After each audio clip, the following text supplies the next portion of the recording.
ವೀಕ್ಷಕರೇ ನಮಸ್ಕಾರ. ಇಂದಿನ ಆಯುಷ್ಮಾನ್ ಭವ ಕಾರ್ಯಕ್ರಮಕ್ಕೆ ನಿಮಗೆಲ್ಲರಿಗೂ ಸ್ವಾಗತ.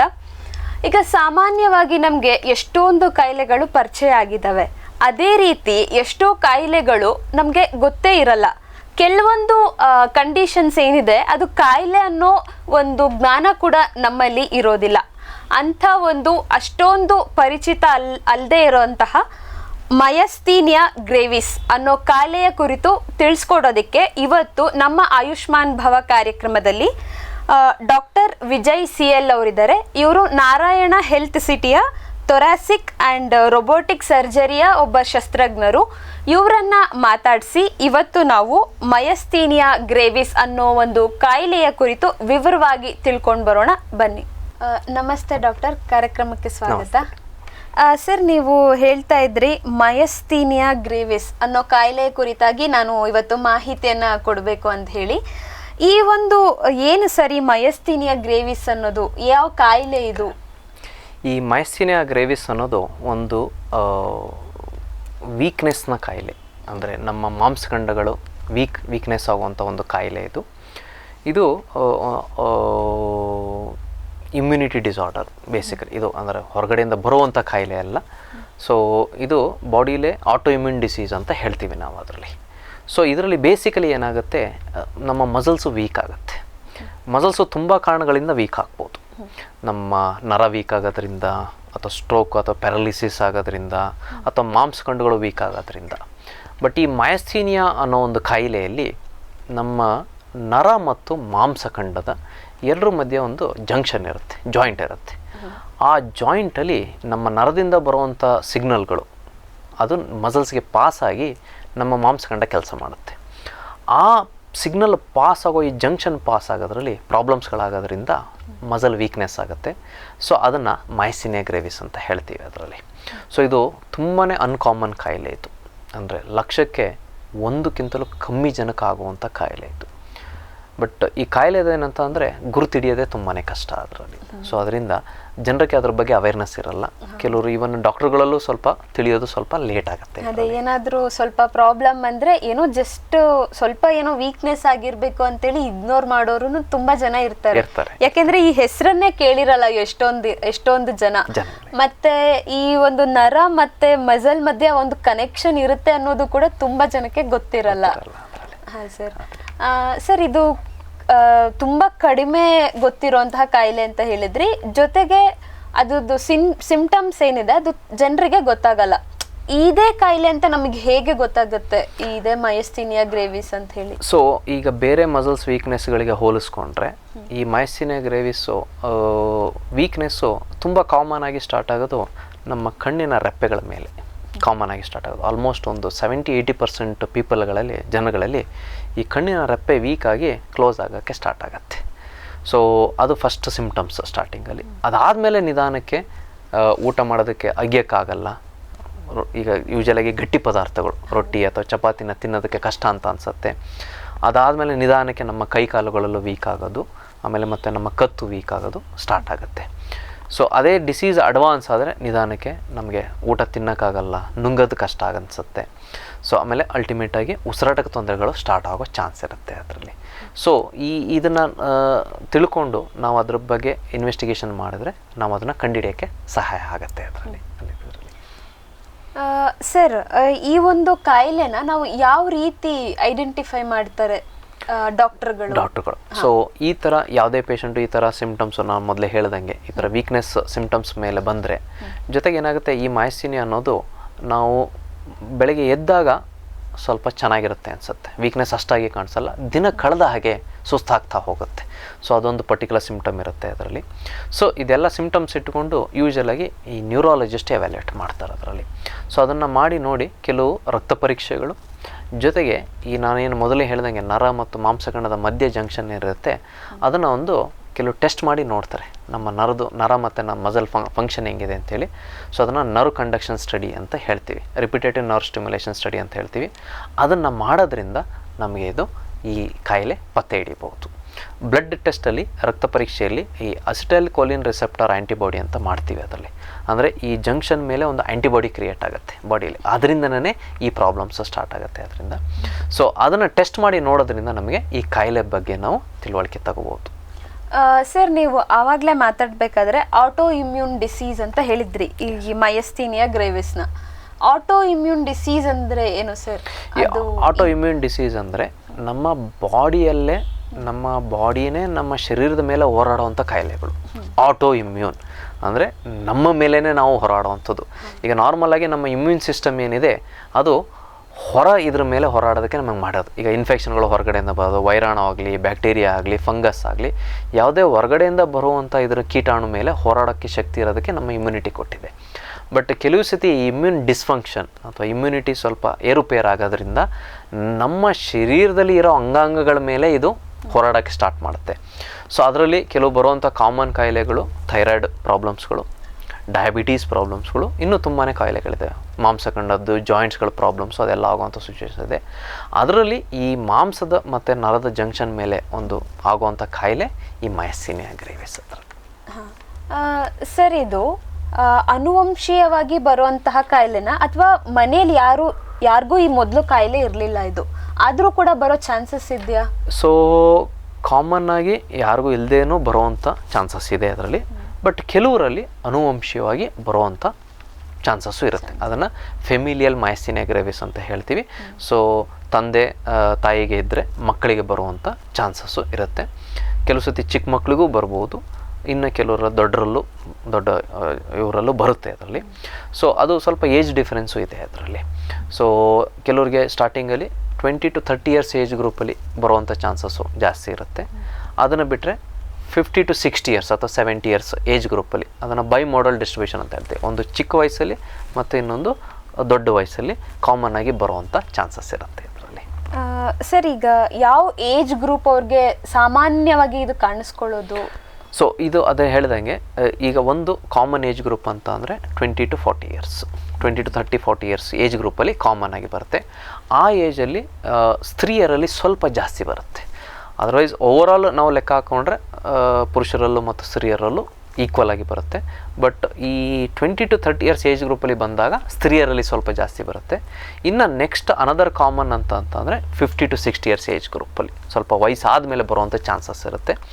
ಆ ಗ್ರೂಪಲ್ಲಿ ಸ್ವಲ್ಪ ಗಂಡಸರಿಗೆ ಬರುವಂಥ ಚಾನ್ಸಸ್ಸು ಸ್ವಲ್ಪ ಜಾಸ್ತಿ ಇರುತ್ತೆ. ಸರ್, ಈ ಡಿಫ್ರೆನ್ಸ್ ಏನಕ್ಕೆ ಏಜ್ ಗ್ರೂಪ್ ಮೇಲೆ? ಅದು ನಾವು ಸ್ಟಡೀಸ್ ಮಾಡಿ ಅಬ್ಸರ್ವ್ ಮಾಡಿದಾಗ ಅದು ಗೊತ್ತಾಗಿದೆ. ಅದು ರೀಸನ್ನು ಅದು ಏನಕ್ಕೆ ಅಂಥೇಳಿ ಇನ್ನೂ ತಿಳುವಳಿಕೆ ಬಂದಿಲ್ಲ. ಈ ಡಿಸೀಸ್ ಮೇಲೆ ತುಂಬಾ ರಿಸರ್ಚ್ ನಡೀತದೆ. ಯಾಕೆಂದರೆ ಫಸ್ಟ್ ಆಫ್ ಆಲ್ ಇದು ಇಷ್ಟು ಅನ್ಕಾಮನ್ ಡಿಸೀಸ್ ಇರೋದ್ರಿಂದ ಸ್ಟಡೀಸ್ ಮಾಡೋದು ಕಷ್ಟ ಇದು.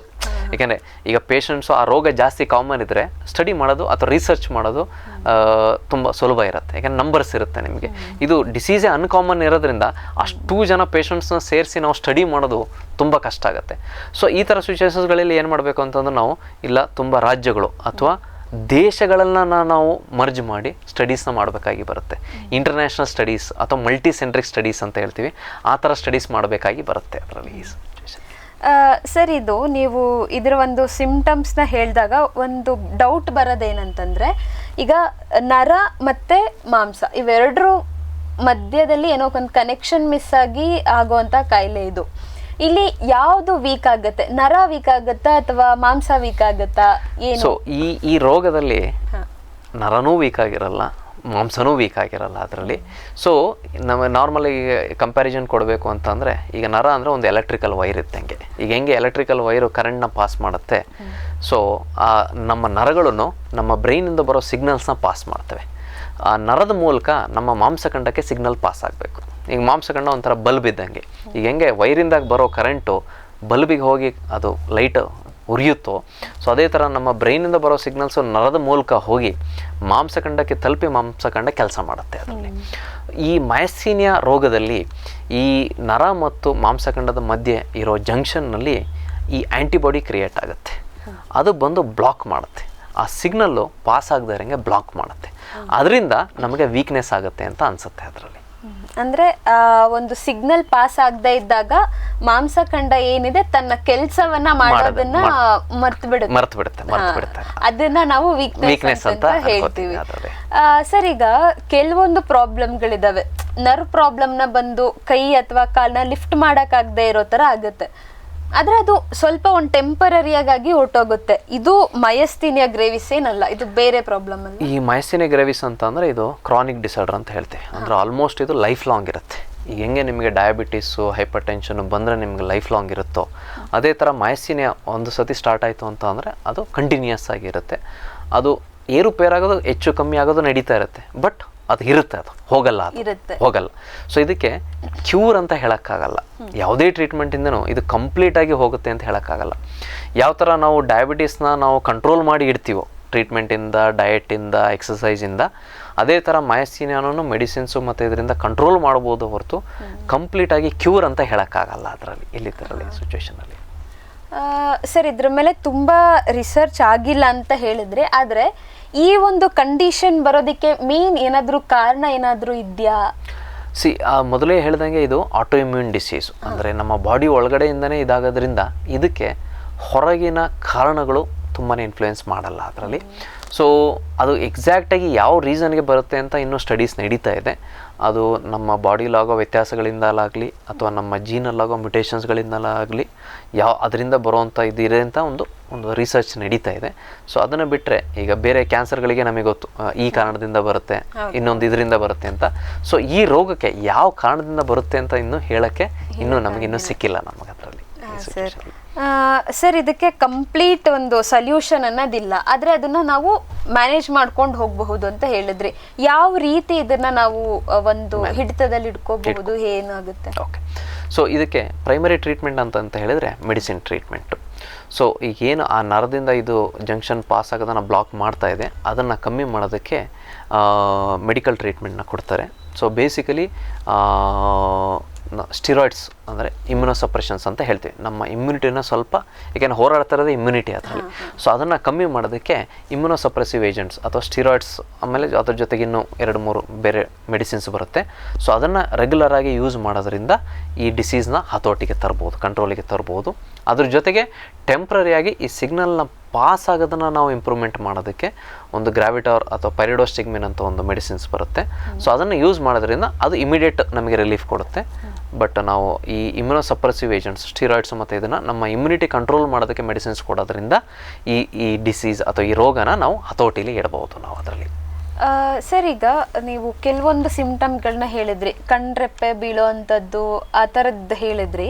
ಅದು ಸ್ವಲ್ಪ ದಿನಗಳ ಮಟ್ಟಿಗೆ ನಾವು ಅದನ್ನ ಮ್ಯಾನೇಜ್ ಮಾಡ್ಬೋದು. ಇದೇನಾದರೂ ತುಂಬ ಅತಿರೇಕಕ್ಕೆ ಹೋಗಿ ಬೇರೆ ಏನಾದರೂ ಪ್ರಾಬ್ಲಮ್ಗಳಾಗ್ತವ? ಸೊ ಇದು ಈ ಮಯಸ್ಥೀನಿಯಾನೇ ತುಂಬ ಜಾಸ್ತಿ ಸಿವಿಯರ್ ಆಗಿ ಒಂದು ಸಿಚುವೇಶನ್ಗೆ ಬರುವಂಥ ಕಂಡೀಷನ್ ಬರುತ್ತೆ. ಅದನ್ನು ನಾವು ಮಯಸ್ಥೀನಿಕ್ ಕ್ರೈಸಿಸ್ ಅಂತ ಹೇಳ್ತೀವಿ ಅದರಲ್ಲಿ.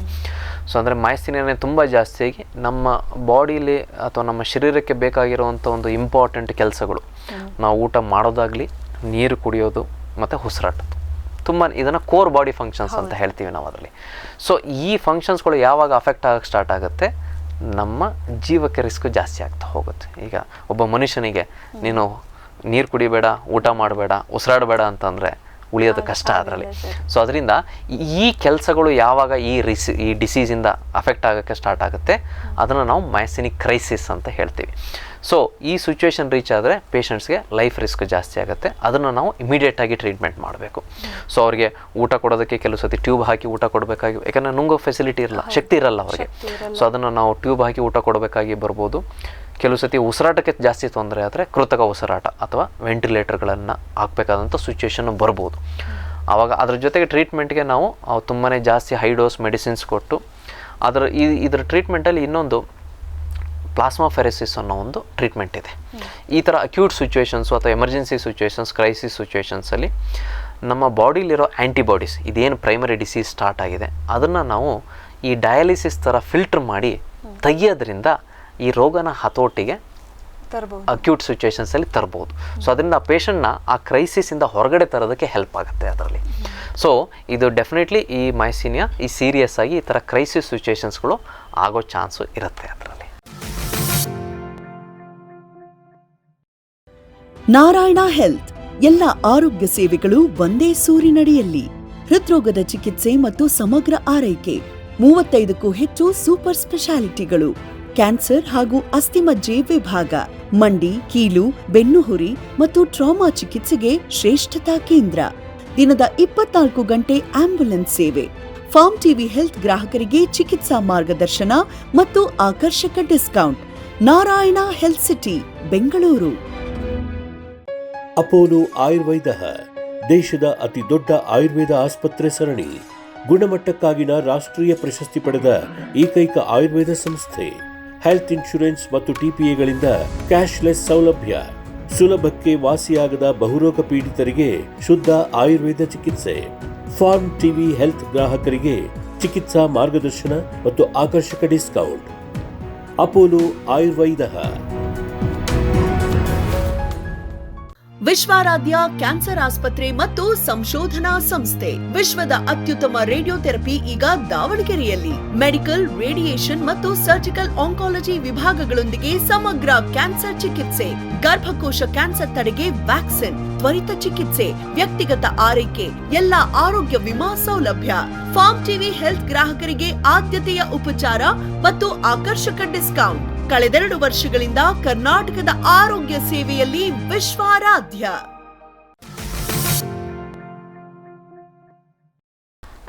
ಸರ್, ಈ ಒಂದು ಕಾಯಿಲೆಯಿಂದ ಜೀವಕ್ಕೆ ಏನಾದರೂ ಅಪಾಯ ಇದೆಯಾ ಮುಂದೆ? ಸೊ ಈ ಕಾಯಿಲೆಯಿಂದ ಪರ್ಸೆ ನಾವು ಅದನ್ನು ಕರೆಕ್ಟಾಗಿ ಕಂಟ್ರೋಲ್ ಮಾಡಿಕೊಂಡು ಹತೋಟಿಯಲ್ಲಿ ಇಟ್ಕೊಂಡ್ರೆ ಜೀವಕ್ಕೆ ತೊಂದರೆ ಆಗೋ ಚಾನ್ಸಸ್ಸು ತುಂಬಾ ಕಮ್ಮಿ ಇರುತ್ತೆ. ಅವರು ಆಲ್ಮೋಸ್ಟ್ ಕ್ಲೋಸ್ ಟು ನಾರ್ಮಲ್ ಲೈಫ್ನ ಲೀಡ್ ಮಾಡಬಹುದು. ಈಗ ಡಯಾಬಿಟಿಸ್ ಇರೋರಿಗೆ ಏನು ಡಯಾಬಿಟಿಸ್ ಬಂದ ತಕ್ಷಣ ಅವರು ಜೀವನ ಮುಗೀತು ಅಂತ ಇಲ್ಲ. ಸೊ ಅದೇ ಥರ ಮಯಸ್ತೀನೆ ಬಂದ ತಕ್ಷಣ ಇದು ಕೊನೆ ಅಂತ ಅಲ್ಲ ಅದರದ್ದು. ಸೊ ಅದನ್ನು ಕರೆಕ್ಟಾಗಿ ಕಂಟ್ರೋಲ್ ಮಾಡಿ ಇಟ್ಕೊಂಡ್ರೆ, ಕರೆಕ್ಟಾಗಿ ಟ್ರೀಟ್ಮೆಂಟ್ ತೊಗೊಂಡು ಕಂಟ್ರೋಲಲ್ಲಿ ಇಟ್ಕೊಂಡ್ರೆ ಅವರು ನಾರ್ಮಲ್ ಲೈಫ್ನ ಲೀಡ್ ಮಾಡ್ಬೋದು. ಈ ರೋಗದ ಒಂದು ಟಿಪಿಕಲ್ ಎಕ್ಸಾಂಪಲ್ ಕೊಡಬೇಕು ಅಂತ ಅಂದರೆ, ಗ್ರೇಟ್ ಆ್ಯಕ್ಟರ್ ಗೊತ್ತಿರ್ಬೋದು ಅಮಿತಾಬ್ ಬಚ್ಚನ್ ಅವರು. ಅವ್ರಿಗೂ ಈ ಮಯಸ್ತೀನಿಯಾ ಗ್ರೇವಿಸ್ ರೋಗ ಇದೆ. ಅವರಿಗೆ ಯಾರಿಗೂ ಆ ಥರ ಹೇಳಿದ್ರೆ ಅನ್ಸೋದೇ ಇಲ್ಲ, ಗೊತ್ತೇ ಆಗಲ್ಲ. ಈ ವಯಸ್ಸಲ್ಲೂ ಆಲ್ಮೋಸ್ಟ್ 8 ಇಯರ್ಸ್ ಕ್ರಾಸ್ ಆಯ್ತು ಅನಿಸುತ್ತೆ. ಈ ವಯಸ್ಸಲ್ಲೂ ಅವರು ಅಷ್ಟು ಆ್ಯಕ್ಟಿವ್ ಆಗಿ ಈವನ್ ಇನ್ನೂ ಆ್ಯಕ್ಟಿಂಗ್ ಮಾಡ್ತಾ ಇದ್ದಾರೆ ಫಿಲಮಲ್ಲಿ. ಬಟ್ ಅವ್ರಿಗೂ ಈ ಮಯಸ್ತೀನಿಯಾ ರೋಗ ಇದೆ. ಪಬ್ಲಿಕ್ಕಿಗೆ ಅಷ್ಟು ಗೊತ್ತಿಲ್ಲ ಅದರಲ್ಲಿ. ಬಟ್ ಅವ್ರು ಅಷ್ಟು ಚೆನ್ನಾಗಿ ಮ್ಯಾನೇಜ್ ಮಾಡಿಕೊಂಡು ಟ್ರೀಟ್ಮೆಂಟ್ ತೊಗೊಂಡು ಅವರು ಕಂಟಿನ್ಯೂ ಮಾಡ್ತಾ ಇದ್ದಾರೆ ಅದರಲ್ಲಿ. ಸೊ ಅದರಿಂದ ಈ ರೋಗದ ಬಗ್ಗೆ ಹೆದರಿಕೆ ಏನು ಬೇಡ. ಟ್ರೀಟ್ಮೆಂಟ್ ಕರೆಕ್ಟಾಗಿ ತೊಗೊಂಡು ರೆಗ್ಯುಲರಾಗಿ ಫಾಲೋಅಪ್ ಮಾಡ್ಕೊಂಡು ಇದು ಮಾಡಿಕೊಂಡ್ರೆ ನೀವು ನಾರ್ಮಲ್ ಲೈಫ್ನ ಲೀಡ್ ಮಾಡ್ಬೋದು ಈ ರೋಗದಲ್ಲಿ. ಸರ್, ಈಗ ಯಾರೋ ಒಬ್ಬ ವ್ಯಕ್ತಿಗೆ ಈ ಒಂದು ಕಾಯಿಲೆ ಬಂದಿರುತ್ತೆ, ಇನಿಷಿಯಲ್ ಸ್ಟೇಜ್ ಬಿಟ್ಟು ಆಲ್ಮೋಸ್ಟ್ ಅವ್ರಿಗೆ ತುಂಬಾ ಅದರಿಂದ ತೊಂದರೆಗೆ ಒಳಗಾಗಿರ್ತಾರೆ. ಅಂಥ ಟೈಮಲ್ಲೂ ಕೂಡ ಇದನ್ನು ನಾವು ಕಂಟ್ರೋಲ್ ಮಾಡಬಹುದಾ? ಏಕೆಂದರೆ ಕೆಲವು ಸಿಚುವೇಶನ್ಗಳಲ್ಲಿ ಜನಕ್ಕೆ ಈ ರೋಗದ ಬಗ್ಗೆ ತಿಳುವಳಿಕೆ ಇರೋದ್ರಿಂದ ಅವರು ಇಲ್ಲ ಬೇರೆ ಟ್ರೀಟ್ಮೆಂಟ್ಗಳು ತೊಗೊಳ್ಳೋದು ಅಥವಾ ನೆಗ್ಲೆಕ್ಟ್ ಮಾಡೋದ್ರಿಂದ ಕೆಲವು ಸತಿ ಅಡ್ವಾನ್ಸ್ ಸ್ಟೇಜಿಗೆ ರೀಚ್ ಆಗ್ತಾರೆ ಅದರಲ್ಲಿ. ಸೊ ಅದರಲ್ಲೂ ಆ ಥರ ಸಿಚುವೇಶನ್ಸಲ್ಲೂ ನಾವು ಮೆಡಿಕಲ್ ಟ್ರೀಟ್ಮೆಂಟು ಮಾಡೋದ್ರಿಂದ ಅವ್ರನ್ನ ಕಂಟ್ರೋಲಿಗೆ ತರಬಹುದು. ಸೊ ಈ ಟ್ರೀಟ್ಮೆಂಟಲ್ಲಿ ಒಂದು ಪಾರ್ಟ್ ಮೆಡಿಕಲ್ ಟ್ರೀಟ್ಮೆಂಟು, ಅದೇ ಇದರಲ್ಲಿ ಒಂದು ಸರ್ಜಿಕಲ್ ಟ್ರೀಟ್ಮೆಂಟೂ ಇದೆ ಅದರಲ್ಲಿ. ಎರಡರಲ್ಲೂ ಕ್ಯೂರ್ ಅಂತ ಹೇಳೋಕ್ಕಾಗಲ್ಲ. ಬಟ್ ಈ ರೋಗನ ಹತೋಟಿಗೆ ತರೋಕ್ಕೆ ಅಥವಾ ಕಂಟ್ರೋಲಿಗೆ ತರೋಕ್ಕೆ ತುಂಬಾ ಹೆಲ್ಪ್ ಮಾಡುತ್ತೆ. ಅದರಲ್ಲಿ ತುಂಬ ರಿಸರ್ಚ್ ಮಾಡಿದ ಮೇಲೆ ಈ ರೋಗದಲ್ಲಿ ನಮ್ಮದೊಂದು ಚೆಸ್ಟಲ್ಲಿ ಗ್ರಂಥಿ ಥೈಮಸ್ ಗ್ಲ್ಯಾಂಡ್ ಅಂತ ಇರುತ್ತೆ ಅದರಲ್ಲಿ. ಈಗ ಹೆಂಗೆ ನಮಗೆ ಥೈರಾಯ್ಡ್ ಗ್ಲ್ಯಾಂಡ್ ಇದೆ, ಅದೇ ಥರ ಒಂದು ಥೈಮಸ್ ಅಂತ ಈ ಎದೆ ಮೂಳೆ, ನಮ್ಮ ಹೃದಯ ಏನಿದೆ ಎದೆ ಮೂಳೆ ಇದೆ, ಅದರ ಹಿಂಭಾಗದಲ್ಲಿ ಮತ್ತು ಹೃದಯ ಮುಂಭಾಗದಲ್ಲಿ ಒಂದು ಗ್ರಂಥಿ ಥೈಮಸ್ ಗ್ಲ್ಯಾಂಡ್ ಅಂತ ಇರುತ್ತೆ.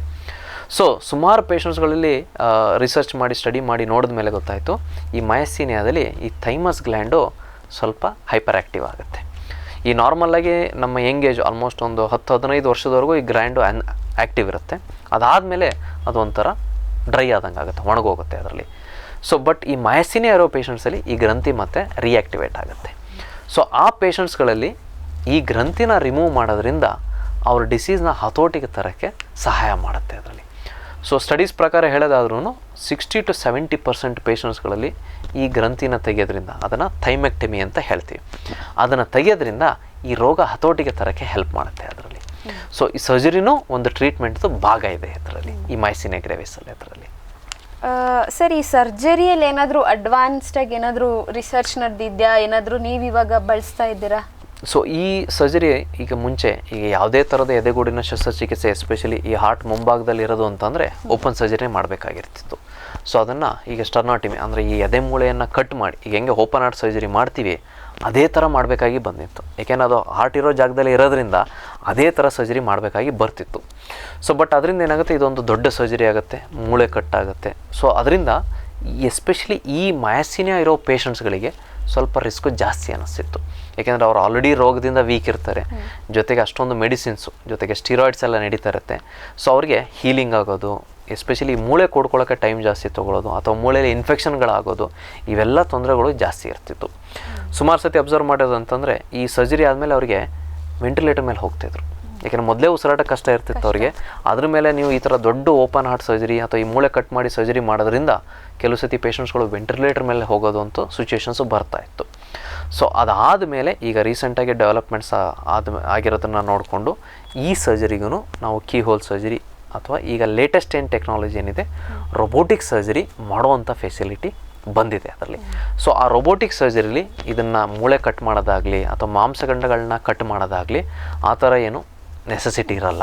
ಸೊ ಅದರಿಂದ ಈ ಪರ್ಟಿಕ್ಯುಲರ್ ಗ್ರೂಪ್ ಆಫ್ ಪೇಷಂಟ್ಸ್ ಮಯಾಸಿನಿಯಾ ಇರೋರಿಗೆ ಈ ಸರ್ಜರಿ ಮಾಡೋದ್ರಿಂದ ಅವರಿಗೆ ತುಂಬ ಬೆನಿಫಿಟ್ ಆಗುತ್ತೆ. ಜೊತೆಗೆ ಅವ್ರ ರಿಕವರಿ ಮತ್ತು ಡಿಸೀಸು ಜಾಸ್ತಿ ಆಗೋದ್ರಲ್ಲೂ ಚಾನ್ಸಸ್ಸು ಕಮ್ಮಿ ಆಗುತ್ತೆ, ರಿಕವರಿ ತುಂಬ ಚೆನ್ನಾಗಾಗುತ್ತೆ ಅವರಿಗೆ ಈ ಸರ್ಜರಿ ಮಾಡೋದ್ರಿಂದ ಅವ್ರಿಗೆ. ಈ ಮೈಸಿನಿಯಾ ಗ್ರೇವಿಸಲ್ಲಿ ಏನು ಥೈಮೆಕ್ಟ್ ಸರ್ಜರಿ ಅಂತ ಏನು ಮಾಡ್ತೀವಿ ಇದನ್ನು ಥೈಮೆಕ್ಟಿಮಿ ಅಂತ ಹೇಳ್ತೀವಿ. ಇದೇ ಮಯಾಸಿನಿಯಾ ರೋಗಿಗಳಲ್ಲಿ ಈ ಥೈಮಸ್ ಗ್ಲ್ಯಾಂಡಲ್ಲಿ ಒಂದು ಗಂಟು ಅಥವಾ ಟ್ಯೂಮರ್ ಡೆವಲಪ್ ಆಗೋ ಚಾನ್ಸಸ್ ಇರುತ್ತೆ. ಅದನ್ನು ಥೈಮೋಮಾ ಅಂತ ಹೇಳ್ತೀವಿ. ಈ ಥೈಮೋಮಾ ಈಗ ಮಯಾಸಿನಿಯಾ ಇಲ್ಲದೇ ಇದ್ರೂ ಬರುವಂಥ ಚಾನ್ಸ್ ಇರುತ್ತೆ, ಬಟ್ ಅದು ತುಂಬಾ ರೇರು. ಲಕ್ಷದಲ್ಲಿ ಒಬ್ಬರಿಗೊಬ್ಬರಿಗೆ ಬಂದ್ರೂ ಹೆಚ್ಚು ಈ ಥೈಮೋಮಾ ಅನ್ನೋದು ಟ್ಯೂಮರು. ಬಟ್ ಅದೇ ಮಯಾಸಿನಿಯಾ ಇರುವಂಥ ರೋಗಿಗಳಲ್ಲಿ ಆಲ್ಮೋಸ್ಟು 100 ಜನರಲ್ಲಿ 15ರಿಂದ 20 ಜನಕ್ಕೆ ಈ ಥೈಮೋಮಾ ಬರುವಂಥ ಚಾನ್ಸ್ ಇರುತ್ತೆ ಅದರಲ್ಲಿ. ಸೊ ಆಮೇಲೆ ಜೊತೆಗೆ ಅಬ್ಸರ್ವ್ ಮಾಡೋದಂತಂದರೆ ಈ ಥೈಮೋಮಾ ಇರುವವರೆಗೆ ಈ ಮಯಾಸಿನಿಯಾ ಸ್ವಲ್ಪ ಪದೇ ಪದೇ ಜಾಸ್ತಿ ಆಗೋದು ಅಥವಾ ಪದೇ ಪದೇ ಸೀರಿಯಸ್ ಆಗೋದು ಆ ಥರ ಆಗುವಂಥ ಚಾನ್ಸಸ್ಸು ಇರುತ್ತೆ ಅದರಲ್ಲಿ. ಜೊತೆಗೆ ಈ ಥೈಮೋಮಾ ಬೆಳ್ಕೊಂಡು ಹಾರ್ಟ್ಗೆ ಮತ್ತು ಲಂಗ್ಸ್ಗೆ ಅಂಟ್ಕೊಂಡು ಸ್ಪ್ರೆಡ್ ಆಗುವಂಥ ಚಾನ್ಸಸ್ಸು ಇರುತ್ತೆ ಅದರಲ್ಲಿ. ಈ ಥೈಮೋಮಾ ಇದ್ದರೆ ಸರ್ಜರಿ ಬೇಕಾಗೇ ಬರುತ್ತೆ. ಈಗ ನಾರ್ಮಲಾಗಿ ಮಯಾಸಿನಿಯಾ ಇದ್ದರೆ ಸರ್ಜರಿ ಎಲ್ರಿಗೂ ಮಾಡಬೇಕು ಅಂತೇನಿದೇನಿಲ್ಲ, ಅದಕ್ಕೆ ಕೆಲವು ಕ್ರೈಟೀರಿಯಾಸು ಮತ್ತು ಇಂಡಿಕೇಷನ್ಸ್ಗಳಿರುತ್ತೆ. ಕಾಮನ್ನಾಗಿ ಹೆಂಗಸರಲ್ಲಿ ಮಯಾಸಿನಿಯಾ ಇರೋರಿಗೆ ಸರ್ಜರಿ ಮಾಡಿದ್ರೆ ಸ್ವಲ್ಪ ಬೆನಿಫಿಟ್ ಜಾಸ್ತಿ ಇರುತ್ತೆ ಅದರಲ್ಲಿ. ಯಾಕೆಂದರೆ ಮೊದಲೇ ಹೇಳ್ದಂಗೆ ಮಯಾಸಿನಿಯಾ ಗ್ರೇವಿಸಲ್ಲಿ ಸರ್ಜರಿ ಮಾಡಿದ್ರೆ ಎಲ್ಲರಿಗೂ ಹುಷಾರಾಗುತ್ತೆ ಅಂತ ಹೇಳೋಕ್ಕಾಗಲ್ಲ. ಸರ್ಜರಿ ಮಾಡಿದ್ರೂ 70 to 80% ಅವ್ರಿಗೆ ಕಂಟ್ರೋಲಿಗೆ ಬರುತ್ತೆ ಅದರಲ್ಲಿ. ಸೊ ಅದರಲ್ಲಿ 20% ಆಲ್ಮೋಸ್ಟ್ ಅವರು ತಗೋತಿರೋ ಮೆಡಿಸಿನ್ಸ್ ಎಲ್ಲ ಕಮ್ಮಿ ಆಗೋ ಚಾನ್ಸ್ ಇರುತ್ತೆ. ಇನ್ನು 40-50% ಜನಗಳಲ್ಲಿ ಮೆಡಿಸಿನ್ಸ್ ಡೋಸ್ ಕಮ್ಮಿ ಆಗೋದು ಮೇಯ್ನು ಇಂಪಾರ್ಟೆಂಟ್ ಅಂತಂದರೆ ಈ ಸ್ಟೀರಾಯ್ಡ್ ಮೆಡಿಸಿನ್ ಏನಿದೆ ಅದು ಕಮ್ಮಿ ಆಗೋದ್ರಿಂದ ಅವರಿಗೆ ಬೆನಿಫಿಟ್ ಸಿಗುತ್ತೆ. ಏಕೆಂದರೆ ಲಾಂಗ್ ಟರ್ಮ್ ಸ್ಟೀರಾಯ್ಡ್ಸು ಎಫೆಕ್ಟ್ಸು ನಮಗೆ ಗೊತ್ತು ಆಲ್ರೆಡಿ. ಅದು ಆಲ್ಮೋಸ್ಟ್ ಪೂರ್ತಿ ಬಾಡಿಲಿ ಇರೋ ಎಲ್ಲ ಇದನ್ನೂ ವೀಕ್ ಮಾಡಿಬಿಡುತ್ತೆ ಅದರಲ್ಲಿ. ಜೊತೆಗೆ ಇನ್ಫೆಕ್ಷನ್ಸ್ಗಳು ರಿಸ್ಕು ಜಾಸ್ತಿ ಇರುತ್ತೆ. ಸೊ ಅದರಿಂದ ಸರ್ಜರಿ ಮಾಡಿ ಅಟ್ಲೀಸ್ಟ್ ಆ ಸ್ಟೀರಾಯ್ಡ್ ಡೋಸನ್ನ ನಾವು ಕಮ್ಮಿ ಮಾಡೋದ್ರಿಂದನೂ ಪೇಷಂಟ್ಸ್ಗೆ ಬೆನಿಫಿಟ್ನ ಮಾಡ್ಬೋದು ಅದರಲ್ಲಿ. ಅದ್ರ ಜೊತೆಗೆ ಈ ಥೈಮೋಮಾ ಬಂದರೆ ಆವಾಗ ಸರ್ಜರಿ ಬೇಕಾಗೇ ಬರುತ್ತೆ. ಯಾಕೆಂದರೆ ಥೈಮೋಮಾಗೆ ಬೇರೆ ಮೆಡಿಕಲ್ ಟ್ರೀಟ್ಮೆಂಟ್ ಇಲ್ಲ. ಸೊ ಅದಕ್ಕೆ ಸರ್ಜರಿನೇ ಬೇಕು ಅದರಲ್ಲಿ. ಥೈಮೋಮಾ ಇದ್ರೂ ಅದರಲ್ಲೂ ನಾವು ರೋಬೋಟಿಕ್ ಸರ್ಜರಿ ಮಾಡಿ ಅದನ್ನು ಹುಷಾರು ಮಾಡುವಂಥ ಫೆಸಿಲಿಟೀಸ್ ಇವಾಗ ಬಂದಿದೆ ಅದರಲ್ಲಿ. ಸೊ ಈವನ್ ಅಡ್ವಾನ್ಸ್ಡ್ ಥೈಮೋಮಾ ಇರುವಂಥ ಸಿಚುವೇಷನ್ಗಳು ಕೆಲವು ಸತಿ ಏನಾಗುತ್ತೆ, ಗಂಟಿದೆ ಅಂತಲೇ ಗೊತ್ತಾಗಿರಲ್ಲ. ಯಾಕೆಂದರೆ ಅದರಿಂದ ಸಿಮ್ಟಮ್ಸ್ ಬರದೇ ಇದ್ದರೆ ಗೊತ್ತಾಗಲ್ಲ ಪೇಷಂಟ್ಸ್ಗೆ. ಸೊ ಕೆಲವು ಸತಿ ಅದರಲ್ಲಿ ಈವನ್ ತುಂಬ ದೊಡ್ಡ ಸೈಜಿಗೆ ರೀಚ್ ಆಗೋದು ಅಥವಾ ಹಾರ್ಟಿಗೆ ಲಂಗ್ಸ್ಗೆ ಅಂಟ್ಕೊಂಡಿರುವಂಥ ಸಿಚುವೇಷನ್ಸ್ಗಳಲ್ಲೂ ಕೆಲವು ಕೇಸ್ಗಳಲ್ಲಿ ನಾವು ರೋಬೋಟಿಕ್ ಸರ್ಜರಿ ಮಾಡಿ ಅದನ್ನು ಹುಷಾರು ಮಾಡುವಂಥ ಫೆಸಿಲಿಟೀಸ್ ಇದೆ ಇವತ್ತಿನ ಸಿಚುವೇಷನಲ್ಲಿ ಅದರಲ್ಲಿ. ಸರ್, ನೀವು ಹೇಳಿದ್ರಿ ಸರ್ಜರಿ ಮಾಡಿದ್ರೂ ಸಹ ಒಂದು 60-70% ಕ್ಯೂರ್ ಆಗುತ್ತೆ, ಇನ್ನು ಮಿಕ್ಕಿದ್ದನ್ನು ನಾವು ನಮ್ಮ ನಿಯಂತ್ರಣದಲ್ಲಿ ಮೆಡಿಸಿನ್ಸ್ ತಗೊಂಡು ಇಡಬೇಕು ಅಂತ ಹೇಳಿ. ಸರ್ಜರಿ ಆದಮೇಲೆ ಒಂದು ಪೇಷಂಟು ಯಾವ ರೀತಿ ಹುಷಾರಾಗಿರಬೇಕು, ಎಷ್ಟು ಸರಿ ಡಾಕ್ಟರ್ಗಳನ್ನ ಮೀಟ್ ಮಾಡಬೇಕು, ಅವರ ಒಂದು ಲೈಫ್ ಸ್ಟೈಲ್ ಏನಾದರೂ ಚೇಂಜ್ ಮಾಡ್ಕೋಬೇಕಾ? ಸೊ ಈಗ ಸರ್ಜರಿ ಆದಮೇಲೆ ಈಗ ಮಯಾಸಿನಿಯಾ ಪೇಷಂಟ್ಸಲ್ಲಿ ಏನಪ್ಪ ಅಂತಂದರೆ ಯಾವುದೇ ಕಾರಣದಿಂದಲೂ ಆ ಮಯಾಸಿನಿಯಾ ಸ್ವಲ್ಪ ಅಗ್ರವೇಟ್ ಆಗೋದು ಅಥವಾ ಸೀರಿಯಸ್ ಆಗೋ ಚಾನ್ಸಸ್ ಇರುತ್ತೆ. ಸೊ ಅದರಲ್ಲಿ ಕಾಮನ್ ಆಗಿ ಇನ್ಫೆಕ್ಷನ್ಸ್ಗಳು, ಕೆಲವು ಸತಿ ಫಿಸಿಕಲ್ ಸ್ಟ್ರೆಸ್ ಅಥವಾ ಮೆಂಟಲ್ ಸ್ಟ್ರೆಸ್ಸಿಂದನೂ ಅದು ಆಗುವಂಥ ಚಾನ್ಸ್ ಇರುತ್ತೆ. ಅದ್ರ ಜೊತೆಗೆ ಆ ಮಯಾಸಿನಿಯಾ ಪೇಷಂಟ್ಸ್ಗೆ ಯಾವುದೇ ಥರದ ಸರ್ಜರಿ ಆದ್ರೂ ಅವರಿಗೆ ಅದರಲ್ಲಿ ಸ್ವಲ್ಪ ಮೈಸಿನಿಯಾ ಜಾಸ್ತಿ ಆಗೋ ಚಾನ್ಸ್ ಇರುತ್ತೆ. ಸೊ ಅದರಿಂದ ಎಸ್ಪೆಷಲಿ ಮೈಸಿನಿಯಾಗೆ ಈ ಥೈಮೆಕ್ಟಮಿ ಸರ್ಜರಿ ಆದಮೇಲೂ ಪೇಷಂಟ್ಸು ತುಂಬ ರೆಗ್ಯುಲರಾಗಿ ಫಾಲೋಅಪ್ ಮಾಡಬೇಕು. ಅವರಿಗೆ ಯಾವುದೇ ಥರದ ಅವ್ರ ಸಿಮ್ಟಮ್ಸಲ್ಲಿ ಚೇಂಜ್ ಬಂದರೆ ಅಥವಾ ವೀಕ್ನೆಸ್ ಜಾಸ್ತಿ ಅನಿಸಿದರೆ ಅವ್ರಿಗೇನಾರು ಪ್ರಾಬ್ಲಮ್ ಆಗ್ತಾಯಿದೆ ಅಂತಂದರೆ ಇಮಿಡಿಯೇಟಾಗಿ ಬಂದು ತೋರಿಸ್ಕೊಂಡು ಅದಕ್ಕೆ ಏನು ಮೆಡಿಸಿನ್ಸ್ ಬೇಕೋ ಅದನ್ನು ತೊಗೊಂಡು ಕಂಟ್ರೋಲ್ ಮಾಡಬೇಕಾಗಿ ಬರುತ್ತೆ ಅದರಲ್ಲಿ. ಸೊ ಯೂಶಲಾಗಿ ಸರ್ಜರಿ ಆದಮೇಲೆ 3 ರಿಂದ 6 ತಿಂಗಳವರೆಗೂ ಅವರು ಸ್ವಲ್ಪ ಕೇರ್ಫುಲ್ ಆಗಿರಬೇಕಾಗಿ ಬರುತ್ತೆ. ಸೊ ಸರ್ಜರಿ ಮುಗಿದ ಮೇಲೂ ಅವರು ಈಗ ನ್ಯೂರಾಲಜಿ ಡಾಕ್ಟ್ರು, ಯಾಕೆಂದರೆ ಮೆಡಿಕಲ್ ಟ್ರೀಟ್ಮೆಂಟ್ ನ್ಯೂರಾಲಜಿಸ್ಟ್ ನೋಡ್ತಾ ಇರ್ತಾರೆ. ಸೊ ಅವ್ರ ಹತ್ರ ಕಂಟಿನ್ಯೂಸ್ ಆಗಿ ಫಾಲೋಅಪ್ ಮಾಡಿಸ್ಬೇಕು. ಯಾಕೆ ಮೊದಲೇ ಹೇಳ್ದಂಗೆ ಈ ಮೈಸಿನಿಯಾ ಯಾವುದೇ ಟ್ರೀಟ್ಮೆಂಟಲ್ಲಾಗಲಿ ಅಥವಾ ಸರ್ಜರಿಲಾಗಲಿ ಕ್ಯೂರ್ ಅಂತ ಹೇಳೋಕ್ಕಾಗಲ್ಲ. ಸೊ ಅದರಿಂದ ಈಗ ಹೆಂಗೆ ನಾವು ಡಯಾಬಿಟಿಸ್ನ ಮತ್ತು ನಮ್ಮ BP ರೆಗ್ಯುಲರಾಗಿ ಚೆಕ್ ಮಾಡಿಸ್ಕೋತೀವಿ, ಸೊ ಅದೇ ಥರ ಮೈಸಿನಿಯಾ ಇರೋರು ಅವ್ರು ರೆಗ್ಯುಲರಾಗಿ ನ್ಯೂರಾಲಜಿಸ್ಟ್ ಹತ್ರ ಚೆಕಪ್ ಮಾಡಿಸ್ಕೊಂಡು ಇಂಪಾರ್ಟೆಂಟಾಗಿ ಅವ್ರಿಗೇನಾರು ವೀಕ್ನೆಸ್ಸು ಜಾಸ್ತಿ ಅನ್ನಿಸ್ತಾ ಇದೆ, ಮೊದಲಿದ್ದಂಗಿಂತ ಚೇಂಜ್ ಆಗ್ತಾ ಇದೆ ಆ ಥರ ಅನ್ನಿಸಿದ್ರೆ ಇಮಿಡಿಯೇಟಾಗಿ ನ್ಯೂರಾಲಜಿಸ್ಟ್ನ ತೋರಿಸ್ಕೊಂಡು ಮೆಡಿಕೇಷನ್ಸ್ನ ಅಡ್ಜಸ್ಟ್ ಮಾಡೋದ್ರಿಂದ ಅವ್ರನ್ನ ಡಿಸೀಸ್ನ ಕಂಟ್ರೋಲ್ ಮಾಡ್ಕೋಬೋದು. ಜೊತೆಗೆ ಸೀರಿಯಸ್ ಆಗೋದ್ರಿಂದ ನಾವು ಅದನ್ನು ತಡಿಬೋದು. ನಾವು ಅದನ್ನು ಮೈಸಿನಿಯಾನ ಟೈಮಿಗೆ ಕರೆಕ್ಟಾಗಿ ನಾವು ಟ್ರೀಟ್ಮೆಂಟ್ ತೊಗೊಂಡ್ರೆ ಆ ಮೈಸಿನಿಯಾ ಸಿವಿಯರ್ ಆಗೋದನ್ನು ನಾವು ತಡಿಬೋದು ನಾವು ಅದರಲ್ಲಿ. ಸರ್, ಈಗ ಈ ಒಂದು ಕಾಯಿಲೆ ಬರ್ದೇ ಇರೋ ಥರ ನಾವು ಹೇಗೆ ಹುಷಾರಾಗಿರಬಹುದು? ಯಾಕೆಂದರೆ ಕಾಯಿಲೆ ಬರೋದಕ್ಕಿಂತ ಬರ್ದೇ ಇರೋ ಥರ ಇರೋದೇ ಒಳ್ಳೇದಲ್ವಾ? ಹಾಗಾಗಿ ಸೊ ಅದಕ್ಕೆ ನಾವು ಈಗ ಮೊದಲು ಈ ಕಾಯಿಲೆ ಬರೋದೇ ಯಾವ ಥರ ಅಂತ ನಮಗೆ ತಿಳಿದೇ ಇರೋದ್ರಿಂದ, ಸೊ ಆಮೇಲೆ ಇದು ಆಟೋಇಮ್ಯೂನ್ ಡಿಸೀಸ್ ಅಂದರೆ ಈಗ ಬಾಡಿ ಒಳಗಡೆನೇ ಬರೋದ್ರಿಂದ ಸೊ ನಮಗೆ ಹೊರಗಿನ ಫ್ಯಾಕ್ಟರ್ಸ್ಗಳು ಅಷ್ಟು ಇನ್ಫ್ಲುಯೆನ್ಸ್ ಇಲ್ಲ ಇದರಲ್ಲಿ. ಸೊ ಅದರಿಂದ ಪರ್ಟಿಕ್ಯುಲರ್ ಇದ್ರದ್ದು ಪ್ರಿವೆನ್ಷನ್ ಅಂಥೇಳಿ ಯಾವುದು ಇನ್ನೂ ಜಾಸ್ತಿ ಇಲ್ಲ ಇದರಲ್ಲಿ. ಸೊ ಈಗ ಬೇರೆದಕ್ಕಾದ್ರೂ ಗೊತ್ತು ಏನು ಫ್ಯಾಕ್ಟ್ರ್ ಇದೆ ಅಂತ ಗೊತ್ತಾದರೆ ನೀವು ಹೇಳ್ಬೋದು ಏನು ಪ್ರಿವೆಂಟ್ ಮಾಡಬೇಕಂತ ಹೇಳ್ಬಿಟ್ಟು. ಸೊ ಇದಕ್ಕೆ ಆ ಥರ ಯಾವುದು ಪರ್ಟಿಕ್ಯುಲರ್ ಇದಿಲ್ಲದೆ ಇರೋದ್ರಿಂದ ಸೊ ನಾವು ಇದನ್ನು ಪ್ರಿವೆಂಟ್ ಮಾಡೋದು ಕಷ್ಟ. ಬಟ್ ಅಟ್ಲೀಸ್ಟ್ ನಾವು ಅದನ್ನು ಬೇಗ ಡಯಾಗ್ನೋಸ್ ಮಾಡಿ ಪ್ರಾಪರಾಗಿ ಟ್ರೀಟ್ಮೆಂಟ್ ಕೊಟ್ಟು ಕಂಟ್ರೋಲ್ ಮಾಡೋದ್ರಿಂದ ಜನಕ್ಕೆ ನಾವು ಸಹಾಯ ಮಾಡ್ಬೋದು ಇದರಲ್ಲಿ. ಸರ್, ಈಗ ಒಬ್ಬ ವ್ಯಕ್ತಿಗೆ ಏನಾದರೂ ಈ ಥರ ನನಗೆ ಒಂದು ಮಾಂಸಖಂಡ ದುರ್ಬಲ ಆಗಿದೆ ಅಂತ ಅನಿಸಿದಾಗ ಅವರು ಮೊದಲು ಹೋಗಿ ಯಾವ ಡಾಕ್ಟ್ರನ್ನ ಕನ್ಸಲ್ಟ್ ಮಾಡಬೇಕಾಗುತ್ತೆ? ಸೊ ಅವರು ಪರ್ಟಿಕ್ಯುಲರ್ ಆಗಿ ನ್ಯೂರಾಲಜಿಸ್ಟ್ನ ನೋಡೋದು ಉತ್ತಮ. ಸೊ ಏಕೆಂದರೆ ಯಾವುದೇ ಥರದ ವೀಕ್ನೆಸ್ ಅಂತಂದರೆ ಯೂಶಲಾಗಿ ನ್ಯೂರಾಲಜಿಸ್ಟ್ ಚೆಕ್ ಮಾಡ್ತಾರೆ. ಸೊ ಅವರಿಗೆ ಈ ಥರ ನಾನು ಮೊದಲೇ ಹೇಳ್ದಂಗೆ ಪರ್ಟಿಕ್ಯುಲರ್ ಸಿಮ್ಟಮ್ಸು ಅಥವಾ ಈ ಥರ ರೋಗ ಲಕ್ಷಣಗಳಿದ್ದರೆ ನ್ಯೂರಾಲಜಿ ಡಾಕ್ಟ್ರನ್ನ ಭೇಟಿ ಮಾಡಿ ಅವರು ಟೆಸ್ಟ್ ಮಾಡಿ ನೋಡಿ ಈ ಥರ ಏನಾದ್ರು ರೋಗ ಇದೆಯೋ ಇಲ್ವೋ ಅಂತೇಳಿ ನಿಮಗೆ ತಿಳಿಸ್ತಾರೆ, ನಿಮಗೆ ಆ ರೋಗದ ಬಗ್ಗೆ ನಿಮಗೆ. ಸರ್, ಈ ಒಂದು ಮಯಸ್ಥೀನಿಯಾ ಗ್ರೇವಿಸ್ ಇದಂತೂ ಮೊದಲನೇ ಬಾರಿ ಕೇಳಿದ ಹೆಸರು. ಇದರ ಬಗ್ಗೆ ಒಬ್ಬ ಸಾಮಾನ್ಯ ವ್ಯಕ್ತಿಗೆ ನೀವು ಏನಾದರೂ ಒಂದು ಮಾತು ಹೇಳಕ್ಕೆ ಇಷ್ಟಪಡ್ತೀರಾ ಅಥವಾ ಒಂದು ಅವೇರ್ನೆಸ್? ಸೊ ಒಂದು ಫಸ್ಟ್ ಆಫ್ ಆಲು ಈ ಮಯಸ್ಥೀನಿಯಾ ಗ್ರೇವಿಸ್ ಅನ್ನೋದು ಇಷ್ಟು ಅನ್ಕಾಮನ್ ರೋಗ ಇರೋದ್ರಿಂದ ಸೊ ಇದನ್ನು ಪತ್ತೆ ಹಿಡಿಯೋದ್ರಲ್ಲೇ ತುಂಬ ಟೈಮ್ ಕಳೆಯುತ್ತೆ ಅದರಲ್ಲಿ. ಬಟ್ ಮಯಸ್ಥೀನಿಯಾ ಗ್ರೇವಿಸ್ ಬಂದ ತಕ್ಷಣ ನಿಮಗೇನೋ ಒಂದು ದೊಡ್ಡ ರೋಗ ಬಂದಿದೆ ಅಥವಾ ಇದು ಒಂದು ಕ್ಯೂರ್ ಮಾಡೋಕ್ಕಾಗದೇ ಇರೋ ರೋಗ ಅನ್ನೋ ಒಂದು ಭಯ ಇಟ್ಕೊಳ್ಬಾರ್ದು.